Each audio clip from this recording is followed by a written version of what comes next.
Jesus is King comes out Friday. When I tell you I could not care less about the announcement of this release date, boy, oh boy, you called me a capper. You'd say, Shawn, you big capping. I'm big not. So look, right, Kanye announced that his album is coming out this Friday. I don't believe him. He announced that it's dropping along with the movie. I don't believe him. He announced that he's going to be praising God the entire time. I don't believe him. I don't believe Kanye. I don't believe anything out of this man's mouth. Not only is his album dropping the same day as my birthday, which is why I care even less, he said this years ago. See, he's had so many release dates that he's changed and switched and upped us on. Remember Yandi? Yeah, me neither. Not only did that album not release, it got completely scrapped, and he moved on to a totally different project. The announcement of that album, wasn't it supposed to come out like late September? Now we're in late October? You made your wife look stupid. You made your fans look stupid. You made me look stupid. Unforgivable. Now, I will be out of town when Kanye's album releases, so I won't be able to give my opinion on it when it first comes out. I will refrain from listening to it and listen to it when I come back. So maybe Sunday, if the album does drop Friday, maybe I'll have something up by Sunday or Monday. I don't believe Kanye. And I guess the album release date and me not trusting this man aside, the content of this album is genuinely the biggest concern for me, because I don't actually fear Kanye dropping a terrible album. I fear me not liking it, because there have been albums that I can say objectively are somewhat well designed by Kanye, but I just haven't been bigger fans of because his content and the way he talks about these subjects aren't really detailed or very nuanced, like his support of Trump. I don't mind people that support Trump. I think if you want to do that and his policies align with what benefits you in this country, then go for it. My only thing is having a solid enough reasoning behind why you support the man. And if someone were to ask you or confront you about your beliefs regarding politics, if you're able to defend them, then fire off at the mouth. Do what you want to do. But Kanye was not able to do that last year when he talked about and professed his love for Trump. And that was my biggest issue with him. Blind love for the sake of blind love, to look good or look compassionate or look emotionally mature, makes you emotionally immature. It makes you mentally immature. It makes you look like you don't have any arguments and you do things for the sheer purpose of shock value. And for me personally, I don't think that that's what made Kanye Kanye. So if he couldn't defend his absolute love and support of Trump, I find it hard to believe that he'd be able to detail his belief in God in an album. I don't want an album full of I Love Jesus songs. I would like a hip-hop gospel fusion. I would like some trap elements. I would like some forwarding of this sound. Kanye's always been I guess a good, really healthy footnote for other rappers and other artists when it comes to progressing the sound of hip-hop. So I don't mind Kanye doing this at all, especially if I think it's going to end up being something very culture-forwarding that people at the time for his support of Trump may not want to acknowledge him for, but music fans will definitely acknowledge him for. But content-wise, I don't want this album bogged down full of I Love Jesus with no explanation why. And I don't have a problem with people supporting God and supporting God. God has like a PayPal or does God, you know what? Like, I feel like things will be much more well received if God had like an OnlyFans page and like you could just send your donations up there and just be like, hey, I need this done. I don't know if you'll answer it, but at least I know it's going somewhere. On a serious note, I don't have a problem with people, talking about their belief in God. I think it's a beautiful thing that a faith can keep you going, can make you happy, can help you sustain. I think that's beautiful.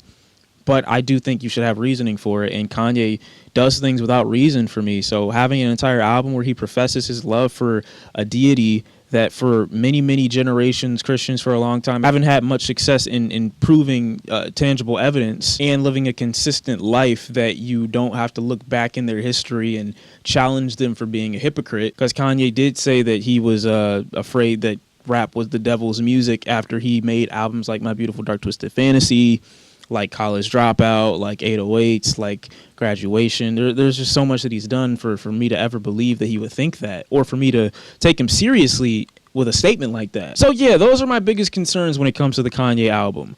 I don't want it bogged down full of I love Jesus.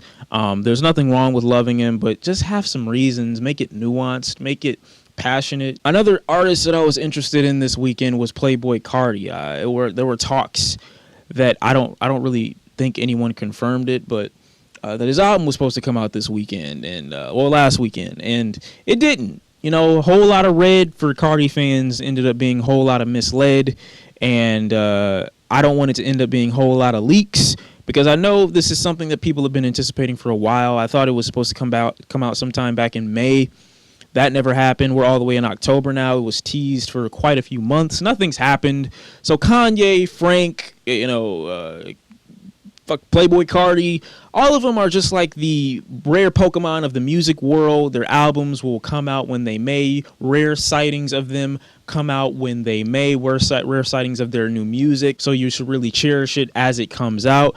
But this is the one time I'm just like, why am I interested in a Playboi Carti album? I'm genuinely not. But seeing people be disappointed that it didn't come out makes me want to hear it and builds my level of anticipation so much more. Now, you all know that I'm not a Playboi Carti fan, but I can't lie and say that the music isn't like ear candy. I just think his voice is incredibly stupid. But I've listened to artists that sound stupid in the past. It just hasn't been done in a way that I feel is as respectable from Carti, and it's probably because of his James Brown-like take on delivering these ad-lib-like vocals to his tracks.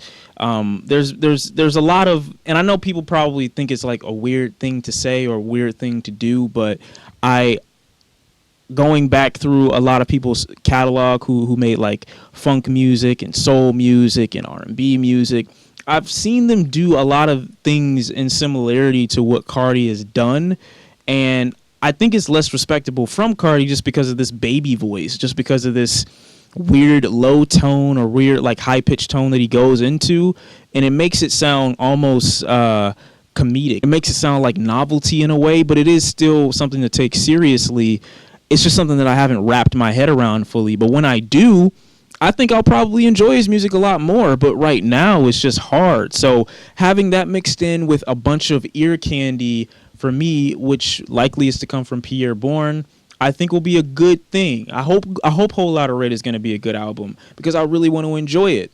But for the most part, when it comes to Carti music, I haven't. So me anticipating this record is me hoping that I'll enjoy a full-length Playboi Carti project. So let's keep hope alive. Let's keep all that good energy floating around. Lastly, Gucci Mane, the old Gucci came out, and he called out people from the Breakfast Club. Now, he didn't call out Charlemagne, obviously, but I just liked seeing Gucci in this light. I like seeing him talk again. I like seeing him kind of go back into old habits just for a moment to let people know that while I am a changed man, there are still parts of me that I maintained before I fully converted into this new person. So before you think you can say things and try me in certain ways, just know that I 150% will still go there with you. And I don't actually think that he should have done what he did in regards to outing Angela Yee and what they did together. I don't think he should have done that. However, if the information gets released, don't lie about it. Don't sit up here and say it never happened. I 150% believe it happened. Okay, that's neither here nor there, though. When he talks about slapping and confronting DJ Envy, calling him all these names, I thought that was one of the funniest parts of the interview because I'm like, yes, Gucci's just being transparent, letting it all hang out, and that's what I feel artists should have the platform to do. Whether or not you agree with it, I just feel like that freedom of expression should be allowed or given to all of them so that we don't have to live in this incredibly safe space that you can't say whatever it is that's on your mind or say whatever it is that you genuinely want to say. People put on acts, people put on these performances, even in interviews, and I'm just glad Gucci didn't do that. I'm glad that I got a piece of the old him. Whether this new him is a clone or not, I feel like if it is a clone, parts of his brain were flushed into this clone system, and I still feel like I got a piece of the old Gucci, so I can still go back to the old Guwap tapes. Did not know this was his 101st project. Oh my God, stop making music, Gucci. But yeah, that's about all I've got to say. Just a couple quick thoughts on a couple things that have been happening in the music world recently, and that's how I'm feeling. Yeah, Playboi Carti, I'm anticipating Whole Lotta Red. Jesus is King, I'll probably listen to it when I come back from my vacation. And Gucci, I'm glad to have you back, a part of you. So that's all I gotta say. Thank you for watching, and I'll see you next time. Drink more water. Yeah, I said that. Thought I wasn't gonna say it, huh?